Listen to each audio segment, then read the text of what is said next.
Alrighty guys, so welcome back to the channel. As you know me as Gremlin Auto Snaps. So today I'm going to be doing exactly kind of going over what my cars are, what are done to them, and some of the questions that I've gotten on my Instagram. So follow along. So one question that I did get on my Instagram channel is, why did I get into cars? So the main thing that got me into cars was on my 15th birthday. I got my 69 Cutlass S, which is the car that you guys have probably seen that I've been building up with the 455 motor.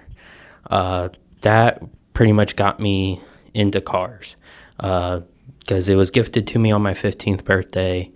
And that was my first car. And with that, the next several years of high school, I was building that car. I was getting parts. I was going to shows, just basically finding my way into the car community was through that car. And since then, I've gotten bigger and bigger into cars. It's one of my, very most passionate things in life, along with basically my relationship with Christ, which we'll go into further that later down the road. But that's the main thing that got me into cars. Now, what got me into social media? So the big thing that got me into social media was last year I took my 1974 Gremlin to the Hot Rod Power Tour, which it came to Fort Wayne, Indiana, and that's my hometown. And I was like, there's no better chance than to take it then. So I worked on it for the next month to get the motor in it and everything like that, get it running, operational, and I did. I got it to the Hot Rod Power Tour, and while I was there, the main guy who does a lot of shows like that and does tours, video tours of cars, by Jeff Twisted, I believe that's how you say his name. He did a video. He posted it about 2 weeks after the event, and it got over 400,000 views, which that basically persuaded me into social media, because I was like, there's a lot of viewers for this car, that what better option than to just let it go to waste? Because like I said, one of my true passions in life is cars. So why let this opportunity go to waste, is how I saw it. And that's what sparked me into making my Instagram channel, my TikTok channel, the YouTube channel, basically to keep this going. And since then, I'm doing pretty decent. Right now on Instagram, I've gotten 160 followers so far, which doesn't seem like a lot, but considering that I only been running that page for about 2-3 months, consistently producing out videos and everything like that, it's a pretty good increase. Very recently, gotten a video all the way up to 5,000, almost 6,000 views and over 500 likes. Biggest of all time that I've, gotten, which I am very thankful for. But yeah, so besides all of that, now let's get into what my cars are and what exactly I've done to them. So the first start off with, I have my 1974 Gremlin. So my 1974 Gremlin has a 350 small block Chevy, which mine is a later model year. I believe it's 81-ish year. And then it has a turbo 350 with a shift kit. So it's an old school transmission that a lot of people run. The other one that's famously known for is the TH 400. But I opted through the 350 because that was actually already in the vehicle when I got it. So I just kept with it. Now, the shift kit, all it does is make it so the transmission shifts harder and a lot better, a lot smoother, and things like that. Now, for the rear end, which I got out of a Roadrunner, it is a Detroit locker, but it is a 390 posi rear end. So, what is a locker? So, locker rear end just means when you go. I'm trying to think of the best way to explain this to you guys. So, for those of you who don't know what a locker is, basically the locker makes it so both wheels spin exactly at the same rotation. Instead of, even though you can have a posi, one could be like slightly small, like off. So with that, the locker makes it so both tires spin exactly at the same time. Now for drag strip, locker is definitely the way because it's going straight line. You know you're going. It is not, locker isn't the best to be like driving just around the street. I mean, you can make it work, like, because I make it work all the time and I drive it. The only thing is when you go around turns and stuff, you'll hear like a kind of like a squeak, and that's just because the wheels are kind of chirping around the turn. But yeah, now with this setup, it produces around 350 horsepower and about 300, I want to say 350, in between 350 and 375 foot-pounds of torque, which doesn't seem like a lot to most people, because most people are expecting cars, above 500 to be, 500 to 1,000 horsepower. That's where you start to get into fast cars. And usually you're not wrong, but this car actually only is about 2,800 pounds, give or take, and it has 350 horsepower to the wheels, which is considerably a lot. So going down the road, that it takes off really quick and has the horsepower to keep it going. Now, eventually, I do want to upgrade more stuff on the Gremlin. So one thing that major upgrade that I am going to be doing is the brake system. Right now, it is currently stock brake system, which is both front drum brakes and drum brakes on the rear end.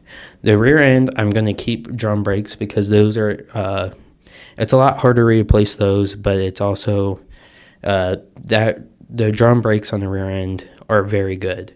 But the front drum brakes is a lot easier to replace, and that's where it gives you a little bit more braking power.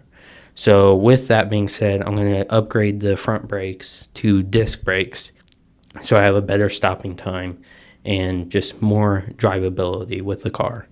The next thing I want to do is actually take out this 350 motor and actually put in a 400 small block Chevy motor, which is a lot more cubic inch compared to the 350, but it is the exact same size. It sits exactly the same, so I can fit the motor straight into the Gremlin and not have any more modifications to it. So that's pretty much what I want to do to the Gremlin, and kind of give or take for the next year or so. Now onto my 69 Cutlass. So for my 69 Cutlass, I did have a 350 small block Oldsmobile motor in it. I took that out and replaced it with a 455 motor, which I had taken to to CMP machine shop in Fort Wayne, Indiana. Had them bore and redo the engine, so the crank, pistons, everything. So that is currently actually punched out 30 over, which makes it a 461 cubic inch motor technically. But with that, I have a tri-power setup from a 66 Oldsmobile 400 motor. on top of that, so it produces a little bit more CFM to the motor compared to a stock 4 barrel. With that is paired to a TH400. It's a Longhouse 400 transmission. So what is a Longhouse transmission? Longhouse transmission, you may ask. So a Longhouse transmission basically means the transmission is longer, and it gives the drive shaft, it makes the drive shaft shorter. So the drive shaft that would be plugged into the transmission and connected to your rear end is smaller, which gives it a lot faster and a lot smaller rotation. Or not more, it gives it more rotation, not smaller rotation. More rotation and smaller distance that rotation has to cover, which then produces more torque to the rear end. Now, this rear end is not the craziest rear end. It is just a 323 non-posi rear end out of a 65 GTO. Now, that I had gotten, which I am going to make it a posi here shortly, maybe in the next 6 months or so. But for right now, it's going to stay the 323 because I wanted to keep it drivable and not make it too crazy fast. And like this way I can take it to shows and things like that.